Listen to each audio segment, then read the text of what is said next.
మొన్న మీరు చూస్తే అంగన్వాడీ వర్కర్స్ వచ్చారు, పర్మిషన్ సాయంత్రం 6 వరకు ఇచ్చారు. 6 వరకు వాళ్ళు మధ్యలో బ్రేక్ వెళ్తే లంచ్ కూడా అన్న క్యాంటీన్ లో చేశారు. నీళ్లు కూడా గౌరవ హోంమంత్రి గారు స్వయంగా మానిటర్ చేసి, ఎందుకంటే ఆర్టీజీఎస్ మంత్రిగానే ఉన్నాను కనుక ఇది ఒక ఇన్సిడెంట్ మేము మానిటర్ చేస్తాం. స్వయంగా హోంమంత్రి గారితో నేను మాట్లాడితే వాటర్ సప్లై కూడా చేస్తాం జరిగింది.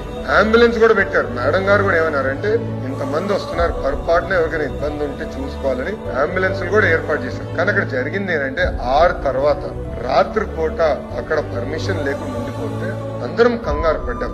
ఇంతమంది మహిళలు పడుకొని ఉన్నారు, పొరపాటున ఏమైనా జరిగితే ఏమవుతుంది చాలా భయపడ్డాం. అందుకే మీరు చూస్తే 3 జిల్లాల మహిళా పోలీస్ కానిస్టేబుల్స్ వచ్చి వాళ్ళని బతిమిలాడి రిక్వెస్ట్ చేసి తీసుకెళ్తాం జరిగింది.